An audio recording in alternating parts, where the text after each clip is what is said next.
1 Chronique, chapitre 4, du verset 9 au verset 10 nous dit encore, je relis.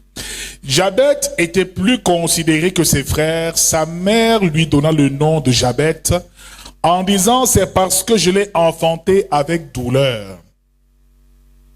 Jabet invoqua le Dieu d'Israël en disant, si tu me bénis et que tu étends mes limites et si ta main est avec moi et si tu me préserves du malheur, en sorte que je ne sois pas dans la souffrance. Et Dieu accorda ce qu'il avait demandé.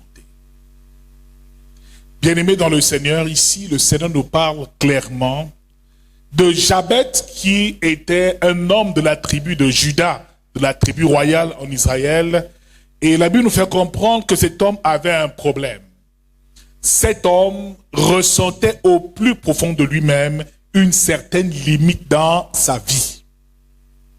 Frère, je ne sais pas quelle limite tu traverses, mais ma prière ce soir, c'est que le Seigneur ce soir étende tes limites au nom de Jésus-Christ.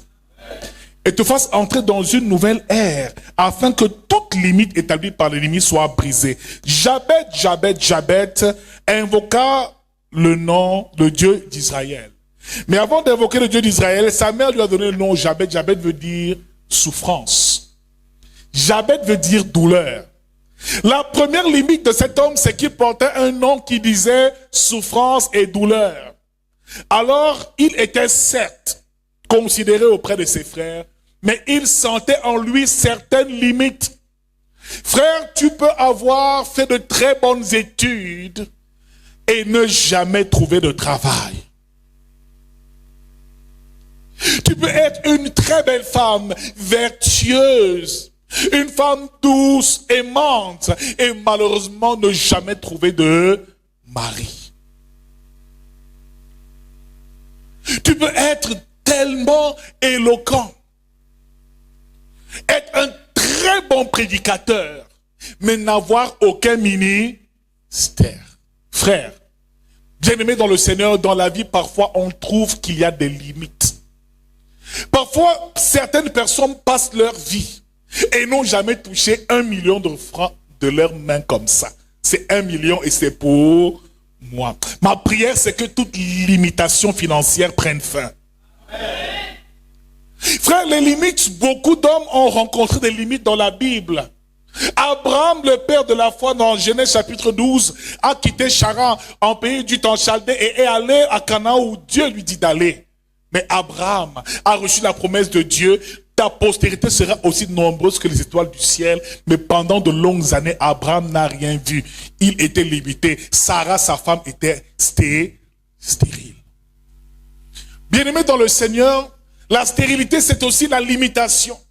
Parce que l'esprit qui nous limite s'appelle l'esprit de limitation. Et généralement, c'est une domination. C'est parfois des esprits familiers qui se rassurent que nous restions à la même place et au même niveau. Un homme qui est habité par un esprit de limitation ne va pas plus loin que la limite qui a été établie par sa famille, par ses parents, par les personnes qui lui veulent peut-être même du mal. S'ils ont décrété que tu n'auras jamais d'enfant, mon frère, tu auras beau tout essayer, tu n'auras jamais d'enfant. S'ils ont décrété que tu ne voyageras jamais, certains passent toute leur vie, ne quittent jamais le Cameroun. Frère, c'est un esprit de limitation.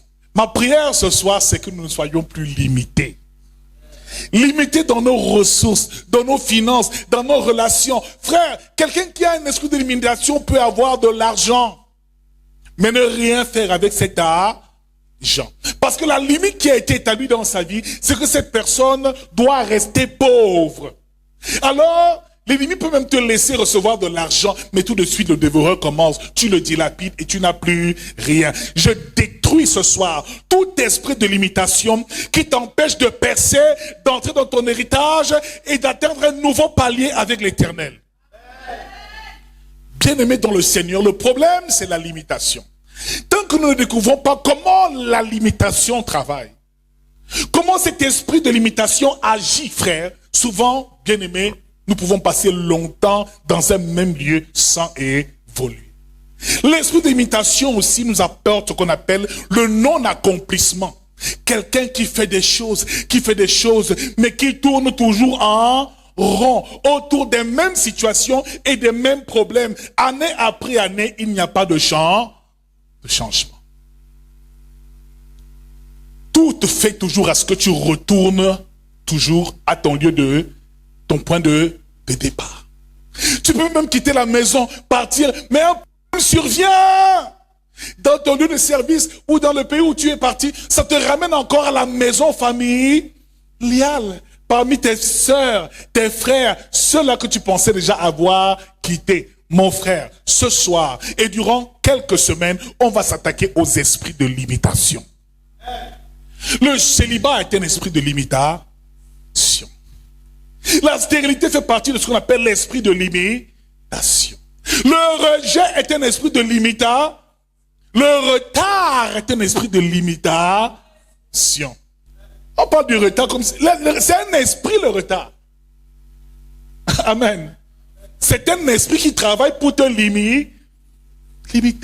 Et comme tu es en retard, toujours dans tout ce que tu fais, forcément tu seras en retard dans tes bénédictions.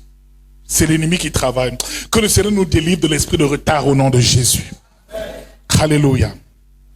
Bien-aimé, Moïse était limité. Moïse dit à Dieu, j'ai la langue embarrassée. Il ressentait qu'en lui, il y avait une limite. Même le grand Moïse était limité. Au point où Dieu a dit, voilà ton frère Aaron. Ton frère Aaron sera ton interprète auprès du peuple. Alléluia. Le grand David était aussi limité. Dans 1 Samuel chapitre 16 à 17, la Bible déclare que David était le plus petit de la maison de son père, un homme insignifiant, petit, de taille, de belle figure, avec des cheveux blonds et des yeux bleus. Bien aimé, pendant que ses frères mangeaient avec son père, lui il était où en brousse. Frère, il était limité. Ces gens ne le considéraient pas. Alors encore plus David face à Goliath, c'était incroyable. Parce que Goliath était un homme de guerre depuis sa jeunesse, pendant que David était un homme de prière depuis sa jeunesse. Frère, je déclare aujourd'hui que tout géant qui se pose à toi sera renversé. Je déclare que tout pharaon qui veut empêcher ta libération sera englouti dans les eaux. Au nom de Jésus-Christ.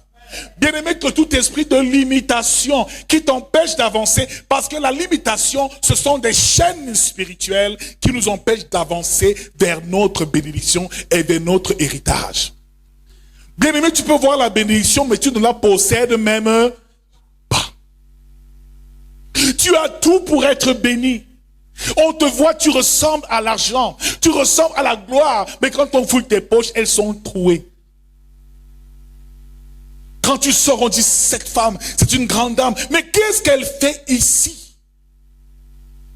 Quand l'esprit de limitation te tient, l'esprit de limitation se rassure que tu restes au même niveau que les aïeux, les parents ont décrété. Peut-être c'est une malédiction qui dure depuis des générations. Il faut donc savoir ce que représente la limite.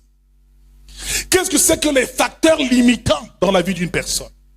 Et comment aller au-delà de nos limites? C'est ce que nous allons voir durant ce séminaire. Et je pense pour ma part que c'est un séminaire qui est très important. Après cet enseignement, tes limites vont s'étendre. Et tu vas travailler dans des nations. Tu vas parcourir le monde. Et enfin vivre ta propre destinée. Toutes les femmes ont des ovaires. Toutes les femmes ont des entrailles. Elle a des entrailles et j'en ai moi aussi. Pourquoi elle enfante et moi je n'enfante? La limitation. On travaille dans la même entreprise. On a le même salaire. Mais après 5 ans, il a déjà construit sa propre maison. Quand moi, mon salaire me sert seulement à régler les problèmes dans ma famille, à régler des problèmes partout. En fait, parce qu'il y a un esprit qui travaille pour tout détruire et te ramener à la case départ. Je déclare ce soir que cet esprit de limitation qui te fait rester sur place, le Seigneur ce soir le lit et nous le chassons au nom de Jésus-Christ. Frère, nous restons esclaves parfois longtemps. Pourtant notre destinée est tellement grande.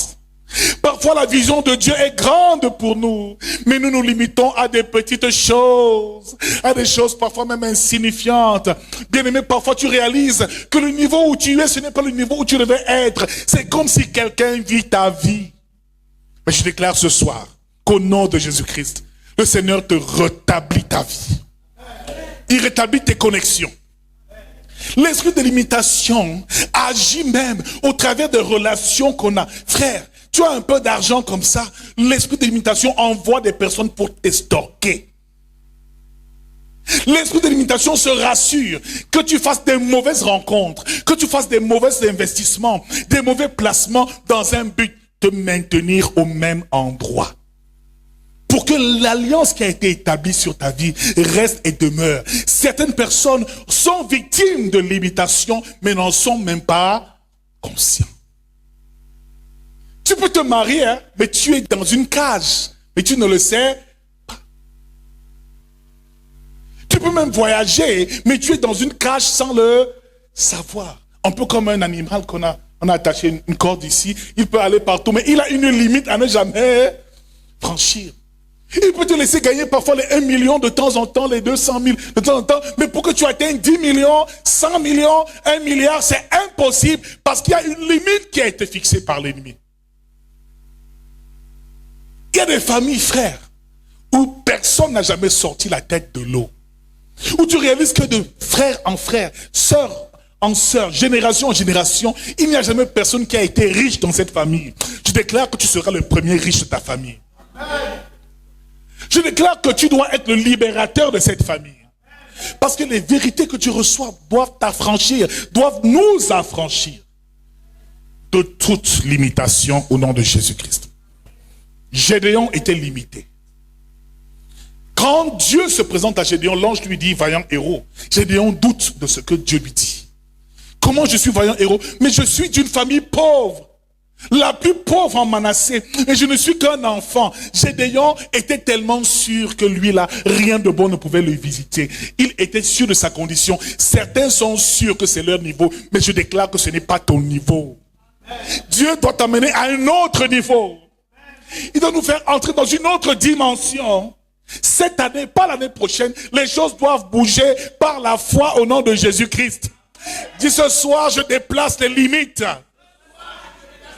Ce soir, le Seigneur étend mes limites. Ce soir, le Seigneur brise les cages. Ce soir, le Seigneur brise les chaînes qui m'empêchent d'avancer. Au nom de Jésus-Christ. Tu vois une sœur. 30 ans passent. 40 ans passent. Elle, le mariage, ça ne lui dit absolument rien. Je te demande, mais la sœur, si elle est nord, quelqu'un qui n'a aucune ambition, aucun projet d'avenir, aucune vision, est une personne qui est liée par ce qu'on appelle la limitation. Alléluia. Cet esprit de limitation existait aussi même dans la vie d'Abraham, Isaac et Jacob. Sarah était stérile. Rebecca, la femme d'Isaac, était stérile. Rachel, la femme de Jacob, était stérile. Il y avait un problème dans cette famille, mon frère. Et si tu t'amuses, tu passeras toute la vie au même endroit, à la même position, et rien ne pourra jamais avancer. Mais ma prière, c'est que les limites s'étendent. Alors Jabez a réalisé cela. Que malgré le fait que je sois aimé par les miens, quelque chose me manque. Je dois aller plus loin. Je dois aller plus haut. Je dois réaliser des grandes choses. Mais je suis limité.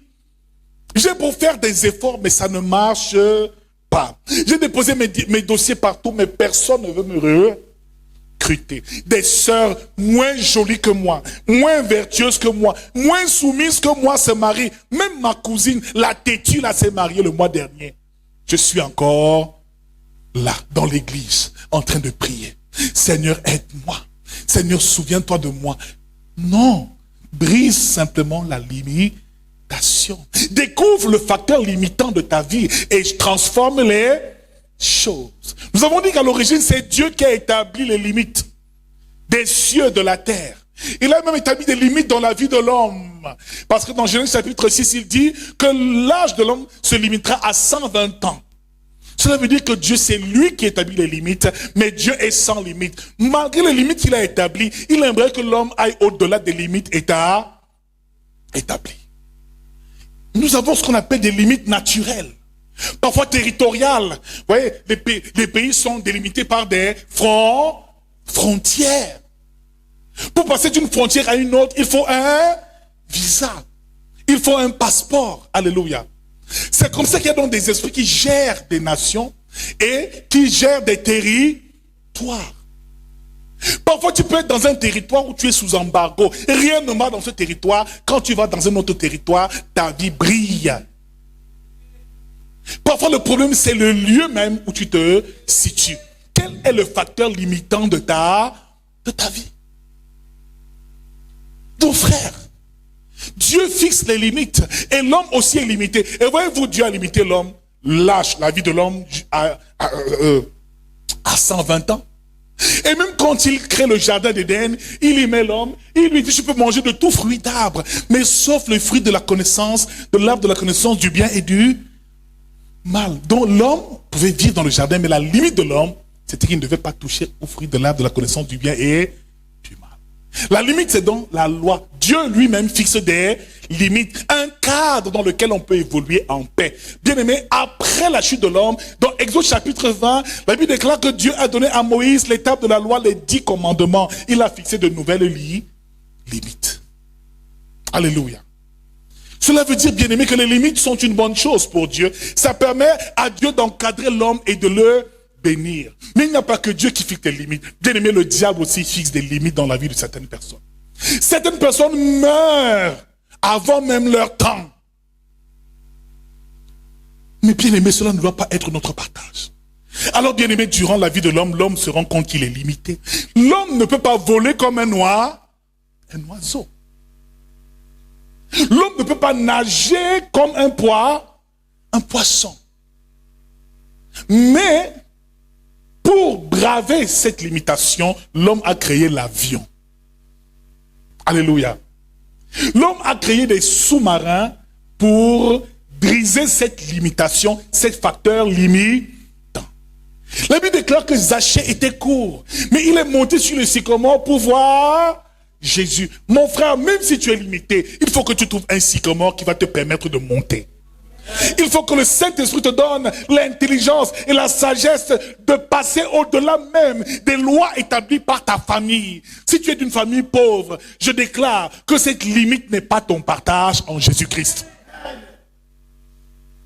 Si tu es d'une famille où les gens meurent très jeunes, je déclare que cette limite n'est pas ton partage au nom de Jésus-Christ.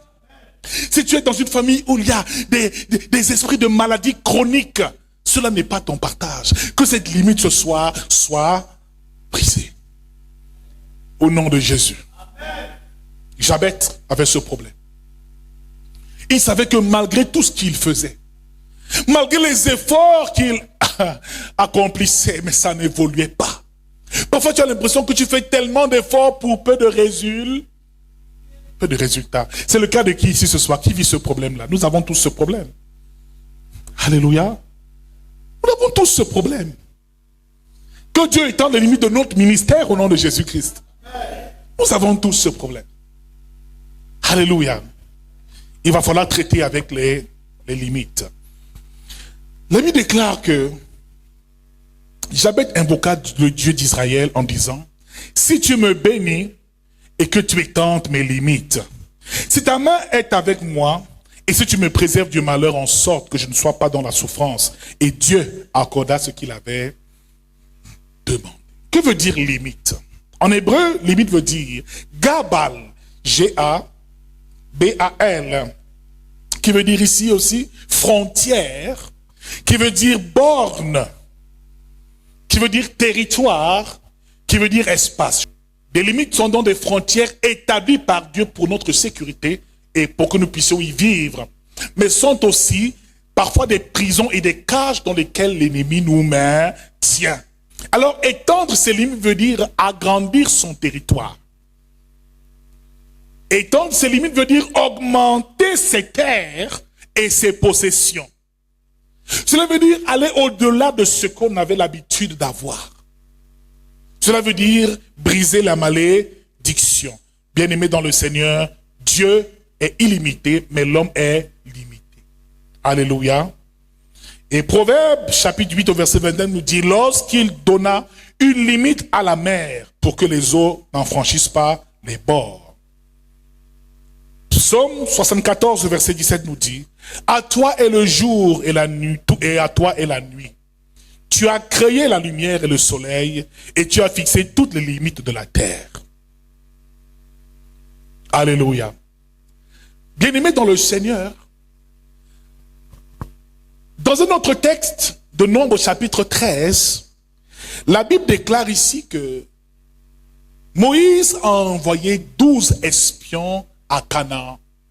Parce que Dieu leur a promis qu'ils iront dans le pays où coule le lait et le miel. Mais avant cela, Dieu dit à Moïse d'envoyer 12 espions.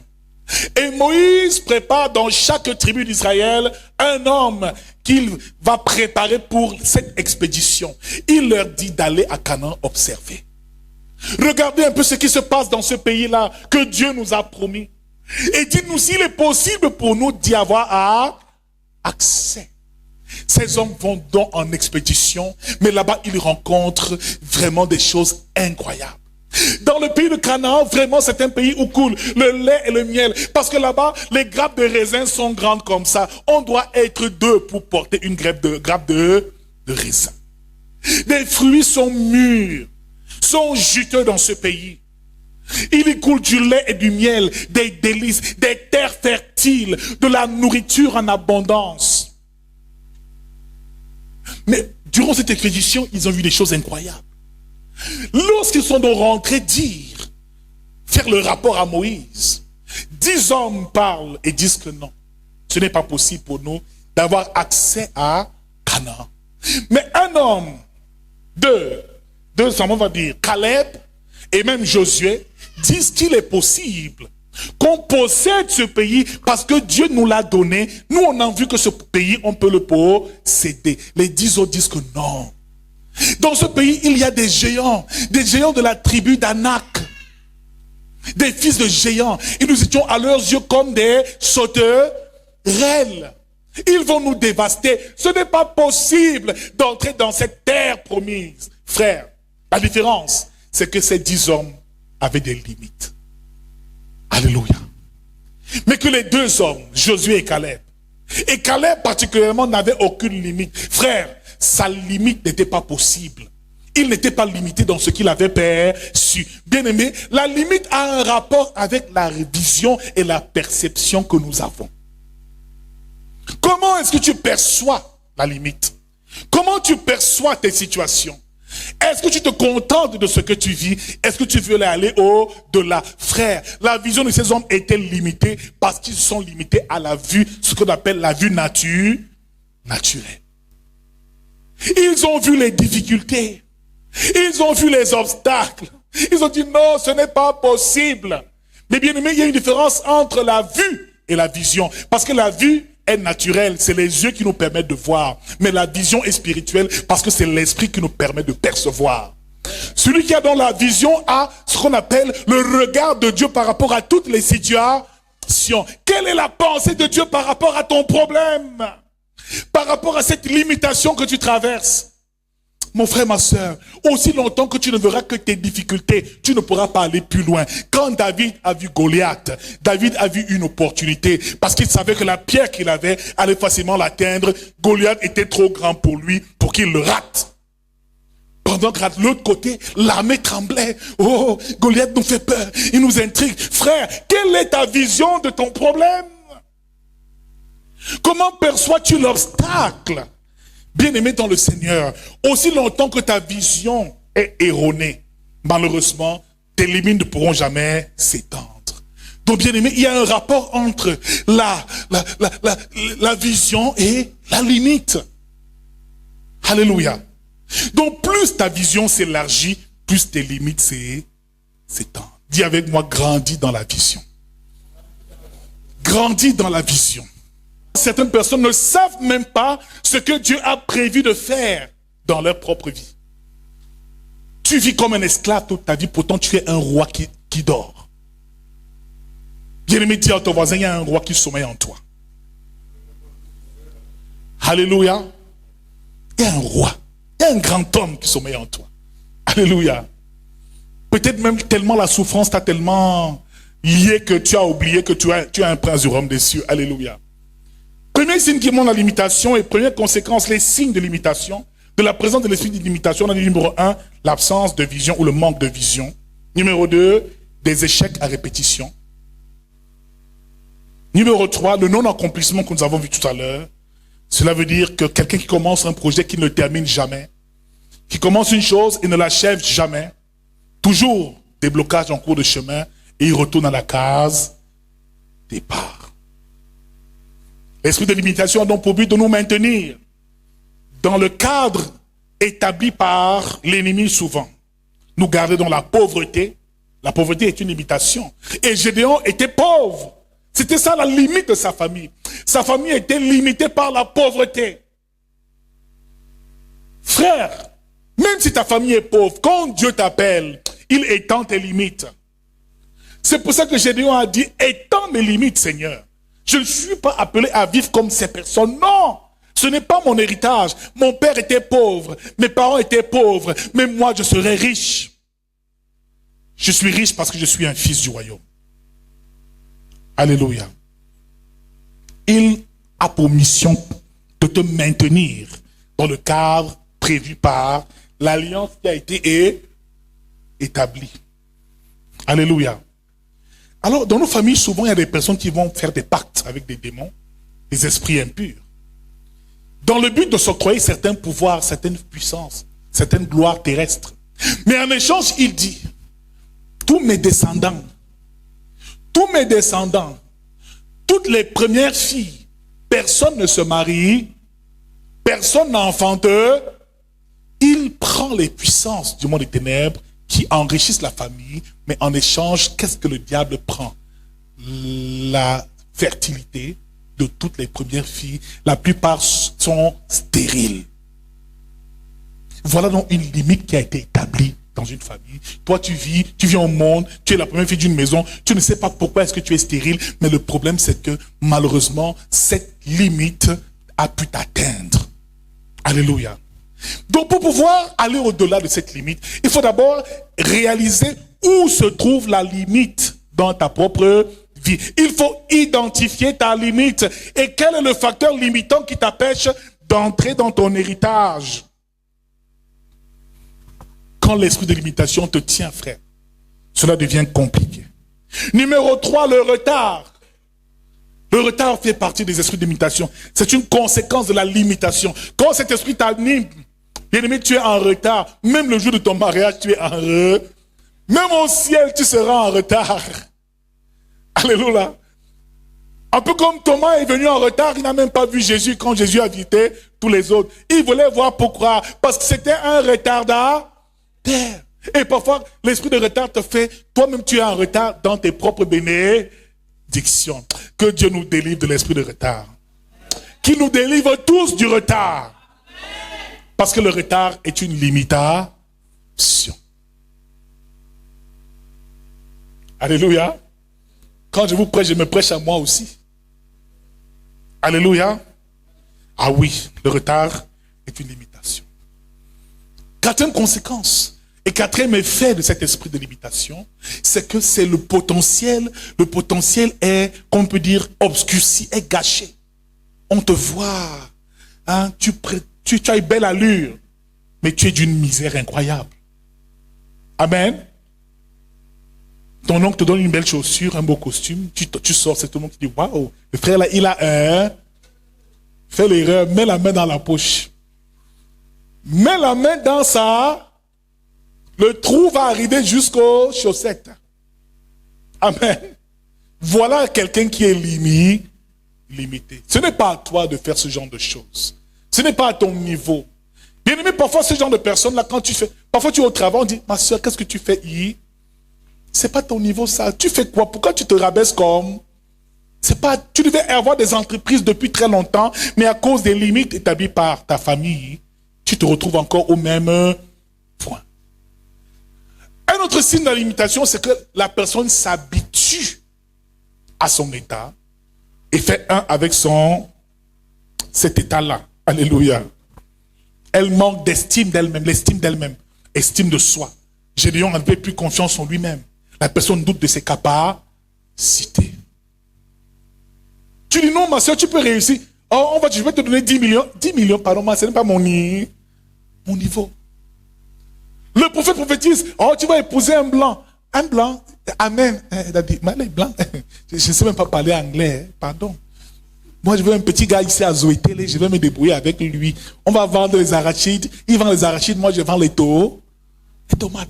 Ma petite vie, pardon. Les choses des blancs, là, c'est pour les autres. Amen. Donc, les limites sont souvent dans notre tête, dans notre esprit, dans notre mentalité, dans notre système de pensée. C'est là où ces esprits-là viennent s'établir. Ils créent ce qu'on appelle des faux raisonneurs. Des faux raisonnements.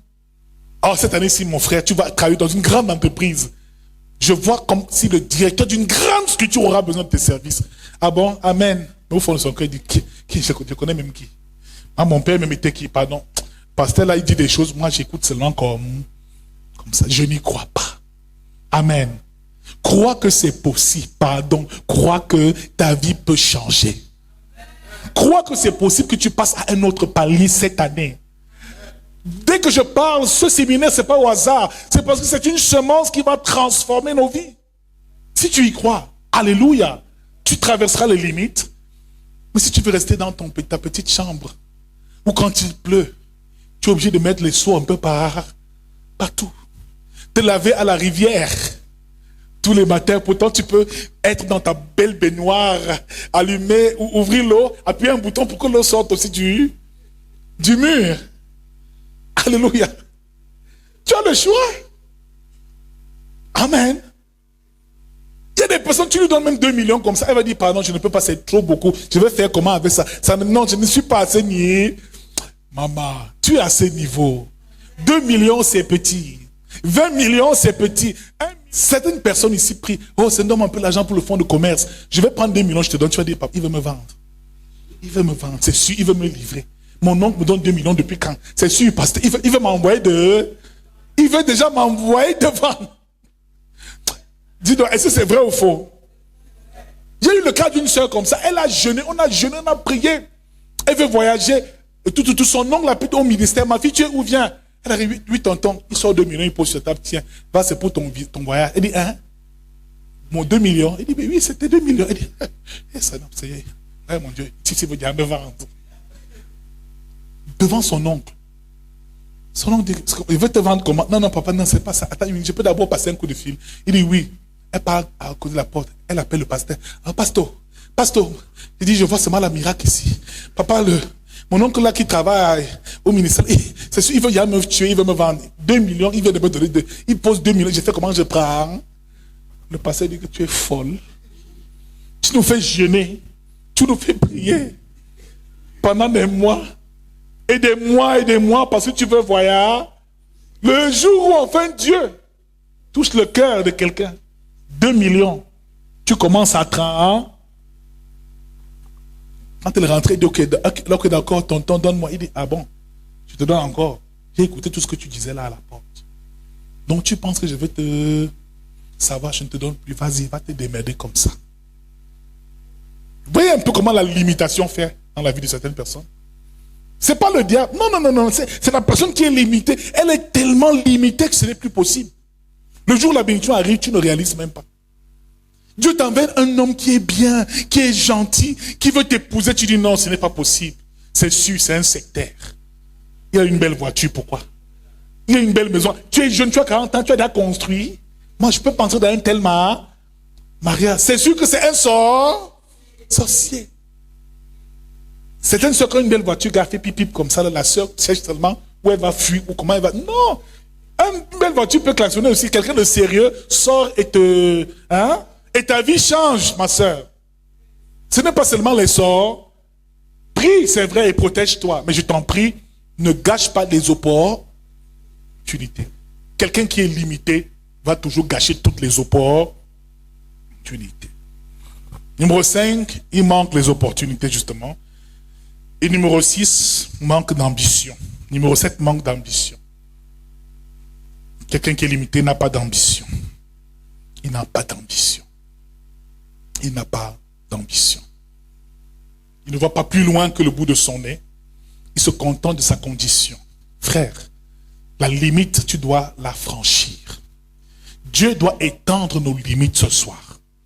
À partir de ce mois, tout ce qui te limitait, toutes ces barrières doivent être renversées au nom de Jésus-Christ. Alléluia. Première chose, nous avons dit, prends conscience de la limitation dans ta vie. Qui est conscient des limitations qui traversent ce soir? Qui est conscient? Amen. Première étape, prends conscience que tu es limité. Réalise-le. Identifie cette limitation. Observe dans ta maison, dans ta famille. Qu'est-ce qui peut être à l'origine d'une telle souffrance? Pourquoi ma mère ne s'est jamais mariée? Pourquoi ses sœurs ne se sont jamais mariées? Pourquoi ma grand-mère ne s'est jamais mariée, a vécu comme ça, en concubinage? Et moi aussi, je suis en concubinage. Il y a un que cette limitation prenne fin au nom souverain, précieux et puissant de Jésus-Christ.